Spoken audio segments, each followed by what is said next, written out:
9h, 11h. Europe 1 Culture Média. Philippe Vandel. Bonjour Greg. Bonjour. Vous êtes Marseillais, on vous surnomme Bébé, ou vous êtes l'une des figures des Marseillais contre le reste du monde. La télé-réalité de W9 qui a repris à la rentrée pour sa 6e saison. C'est donc dire que ça marche. Florence Fayard, bonjour. Bonjour Philippe. Vous êtes déjà venue ici, je suis ravi de vous recevoir à nouveau. Vous êtes la directrice générale de Banijay Productions, la société de Stéphane Courbilly qui est devenue numéro 1 mondial des producteurs indépendants. Et vous êtes la productrice des Marseillais. Avant qu'on parle du contenu, d'abord les chiffres. C'est à l'antenne depuis 6 semaines. Ça marche comment? Ça démarre comment? Ça démarre bien, ça démarre comme l'année dernière. On n'est pas depuis 6 semaines, ça fait 4 semaines. Vous avez raison, 4 semaines, 4 je vais trop semaines. vite. C'est moi, je suis rentré depuis 6 semaines pour préparer l'émission, donc je me suis dit aussi. C'est ça, les vacances sont loin déjà. Non, ça démarre très bien. On est très content de la saison. On est sur des audiences entre 500 et 700 tous les soirs. Et après, évidemment, en audience consolidée, on est bien plus parce qu'aujourd'hui, ça se regarde sur tous les écrans, les Marseillais. L'audience consolidée, ça veut dire si on ajoute le replay et les gens qui regardent sur les smartphones. La saison passée, c'était très très bon. 900 000 téléspectateurs, 3,8% de part de marché, et 9% sur les FRDA, les femmes responsables des achats de moins de 50 ans, avec un pic d'audience à 1,2 million. Mais le démarrage, là, en ce moment, il est moins bon, évidemment, pour tout le monde, puisque il fait très beau. Et donc, les gens n'ont pas envie d'être devant la télé quand il fait très beau. Le principe du jeu, on peut l'expliquer, parce il se passe 2 choses dans ce jeu. C'est une compétition entre 2 équipes, un peu comme Koh-Lanta, sauf que vous avez à boire et à manger. Oui, Koh-Lanta quand même en plus soft. Voilà, beaucoup plus soft. Racontez le principe. Le principe, en fait, c'est 2 familles en fait, qui s'affrontent et qui doivent gagner une coupe. Voilà. Et c'est vrai qu'on est beaucoup, parce qu'il y a le RDM. Et le RDM, c'est le reste du monde. C'est ça, c'est le reste du monde. Il y a les Marseillais. Ouais. Et du coup, on se bat pour remporter cette coupe. Voilà, mais il y a des épreuves de force, des épreuves d'agilité. Il y a de tout. Il y a des jobs, il y a des battles, il y a des épreuves de force, il y a des épreuves d'agilité, il y a des parcours du combattant. En fait, c'est plusieurs épreuves qui sont réunies, en fait. On peut avoir de tout. Hein. On a de tout. Ouais, on rigole. On peut nettoyer un chien, comme on peut faire un parcours du combattant, comme on peut passer sur une poutre. Ou faire des devoirs de vacances. Ou faire des devoirs de vacances, le petit bac par exemple. Donc, ça, c'est une partie de l'émission. Et puis il y a une autre partie, c'est toutes les interactions entre les garçons et les filles qui sont là. C'est ça, parce que c'est ça le cœur du sujet. Voilà. Oui, le cœur, de toute façon, ça reste les histoires. C'est ça qui est important. C'est les stories. Après, le cadre, c'est la compétition. Et l'histoire, c'est vraiment l'histoire humaine entre les gens qui sont là. C'est ça, surtout qu'en plus, on est en communauté, donc on est beaucoup. Ouais. Et quand on est la vie en communauté, il y a des histoires, d'amour, il y a des clashs. Donc c'est vrai que c'est quand même une expérience C'est une très très bonne expérience. Hein. Il y a des clashs, on va en parler. Les 2 derniers épisodes des Marseillais, ceux de lundi et ceux de mardi, ne parlaient que de vous, Greg. Donc j'en ai profité. On va entendre un extrait où les questions de tromperie. Vous auriez trompé votre ex Maëva avec Mélanie et vous assumez. Mais allô, je drague pas n'importe qui en fait. Je drague Mélanie qui est mon ex. Qui est mon ex, oui. Qui est mon ex. Et avec qui je t'ai trompé par message. Oui. D'accord. Ben oui. Je pense que Maëva n'assume pas. Et ses paroles ne vont pas avec ses actes. Parce qu'elle a une rancœur terrible envers moi. Eh ben oui, je t'ai trompé, Maëva. Oui. Qu'est-ce que tu as? Tu te crois que tu es Maëva? Alors tu te crois intouchable? Mais en fait, ce qui te met la haine, c'est ta fierté qui a pris un coup. Parce que je t'ai dit dans ta tête, Bébé, on ne pourra jamais me tromper. Eh ben Bébé, il t'a trompé. Et Bébé, alors d'aujourd'hui, il t'aime plus. Et Bébé, il refait sa vie. Et qu'est-ce qu'il y a en fait? Bébé, c'est vous, Greg, et on voit que c'est très produit. Il y a du travail sur le son, sur le montage. Ah bah, il y a du travail en montage, ça c'est sûr. C'est pas simplement des documents bruts. On entend, il y a une ambiance musicale qui est faite avec les. Il y a toute une charte en fait sur ce programme, sur ces programmes, les séries réalités. La charte est très travaillée. La post-production, c'est un moment clé de la fabrication du programme.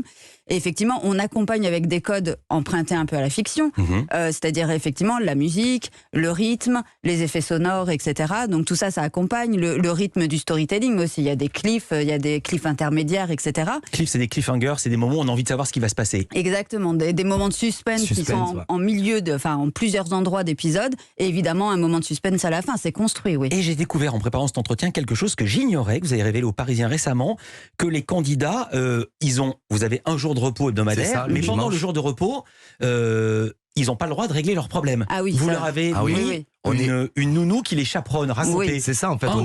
On est interdit de faire du off. C'est-à-dire que le dimanche, déjà on n'a pas de micro, et donc c'est chacun vaille à ses occupations. On a bien sûr une nounou qui nous surveille. Par exemple, c'est sûr qu'on peut pas. Elle fait quoi la nounou? Elle vous empêche de faire quoi? De parler avec votre ex, par exemple, pour régler un problème? Oui, voilà, soit pour parler avec notre ex, ou soit pour embrasser une fille, alors que, par exemple, l'histoire ne s'est pas faite avec cette fille et qu'on l'embrasse. Donc c'est vrai que tout ce qui se passe le dimanche... Pas de nouveauté le dimanche. En fait, l'histoire ne doit pas continuer le dimanche. C'est ça. Parce que les téléspectateurs, sinon, ne vont pas comprendre pourquoi, quand on arrive le lundi, il y a un couple qui n'est plus ensemble ou qui est ensemble. Donc moi, c'est mon rôle de veiller à tout ça. Et effectivement, il y a des nounous pour ça, mais des fois, on les sépare aussi. On leur met des activités, on sépare les gens. Ah oui, c'est vrai que le dimanche, c'est un jour off, et c'est fait aussi pour qu'on se libère, en fait. Voilà ce qu'on aurait pu rater s'il n'y avait pas cette nounou, mais voilà ce qu'on peut trouver dans les Marseillais. Greg, je reviens à vous. L'effet prodigieux que vous faites sur les filles, en l'occurrence Mélanie, un soir, devant tout le monde, ils sont tous là, les uns les autres, les Marseillais, le reste du monde, Mélanie pète les plombs. Depuis que je suis arrivée dans cette aventure, on me parle de Greg. Sauf que Greg, c'est quelqu'un que j'ai du mal à sortir de ma vie. C'est quelqu'un que j'ai du mal à oublier et on me parle sans cesse de lui. Putain, mais foutez-moi la paix, en fait. J'ai le droit de plus aimer Greg ou pas? T'as le droit, chérie, t'as le droit de plus voir des gens. Je ressens plus rien pour lui. Arrêtez de me parler de lui 24 heures sur 24, j'en ai marre. J'en peux plus.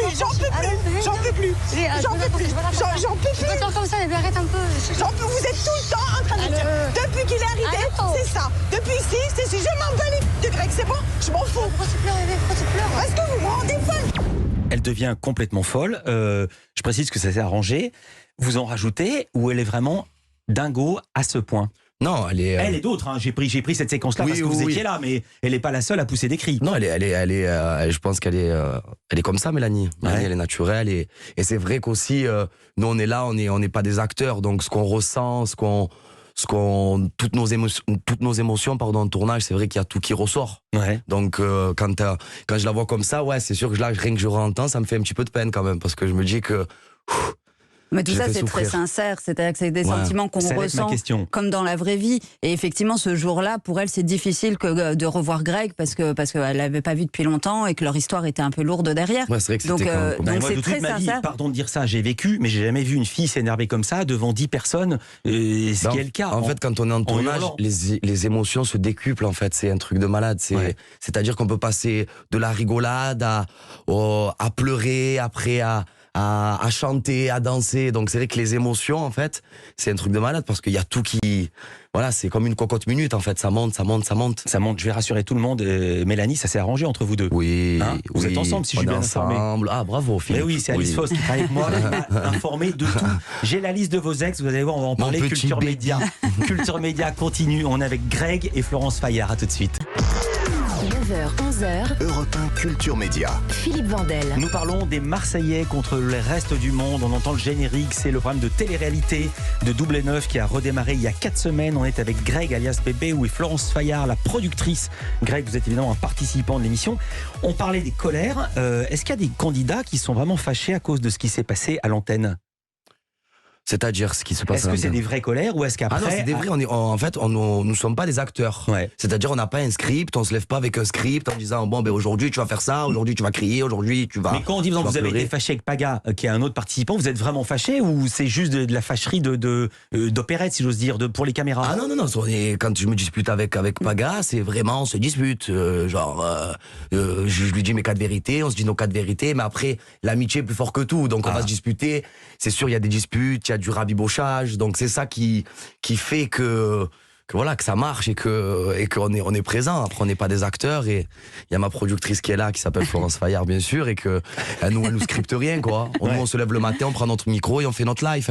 C'est ça. Alors, Alice je pourrais même parler avec une bouteille de lait, moi. Ouais. Et moi, je suis un malade. Alice Foss, avec qui je travaille, m'a scripté la liste de vos ex. Elle m'a dit, est-ce que tu veux la liste de ces ex? J'ai dit oui. C'est vos ex de télé. Il y a Maëva, Cynthia, Angèle, Laura, Safia, une nuit seulement, me dit-on. Et maintenant, vous êtes en couple avec Mélanie. Ça fait 7 copines en 2 ans. Vous êtes trop sentimental. C'est vrai que je suis un garçon qui est j'ai un cœur tendre, oui, et je suis très sentimental. Après, quand on est en aventure, c'est sûr que il y a des filles, il y a de l'amour. On est là pour quand même après, c'est sûr, on va pas se forcer envers une fille, bien sûr. Mais après voilà. Si je suis bien informé, vous étiez avec Maëva. Oui. Maëva, qui a fait une polémique avec une histoire de vagin. J'ai même pas cru. Elle a expliqué ça dans une vidéo sur Snapchat. On l'écoute. Au niveau de mon vagin, genre de la radiofréquence et la mésothérapie sans injection. Et en fait, ça rajeunit le vagin. Genre, c'est trop bien. Genre là, C'est comme si j'avais 12 ans, genre. Se faire rajeunir le vagin via des opérations, des chirurgies esthétiques ou pas, Florence Fayard, est-ce qu'on n'est pas là à la limite du buzz?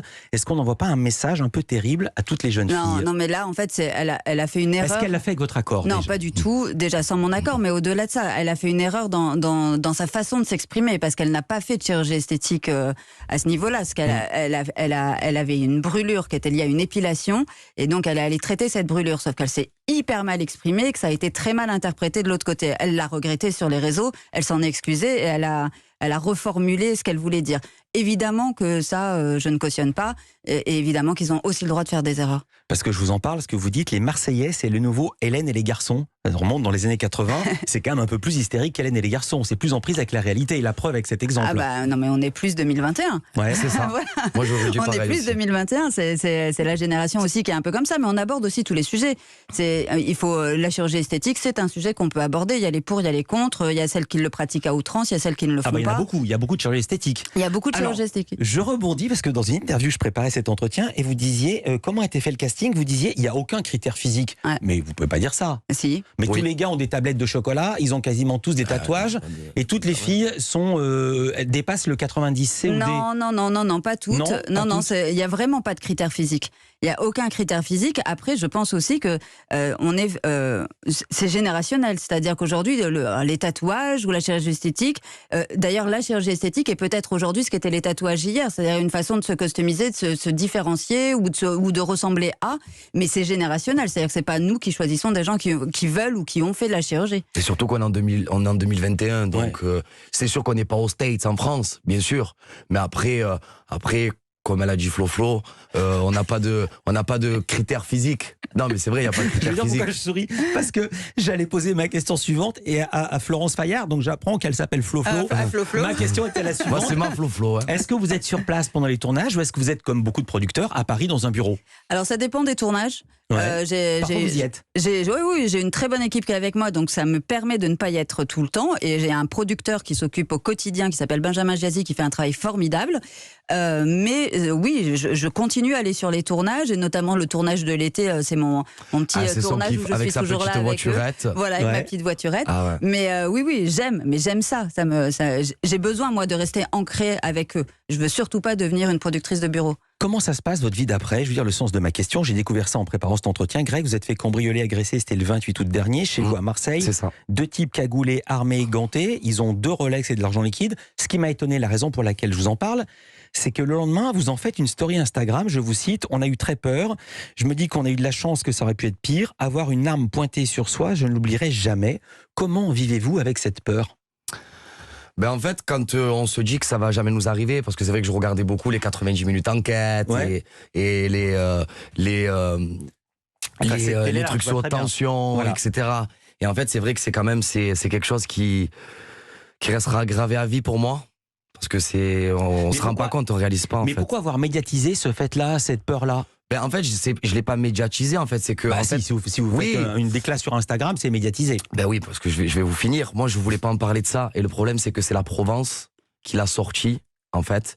Et donc, comme ça a été sorti sur la Provence, bien sûr, donc j'étais obligé de me justifier pour que les gens comprennent, en fait, tout simplement. Petite question, on m'a demandé de vous le demander. Vous habitez à Marseille? C'est ça. Donc vous n'habitez pas à Dubaï? Non. Comme beaucoup de gens, la télé-réalité. Non. Et pareil. Flo, vous habitez à Paris.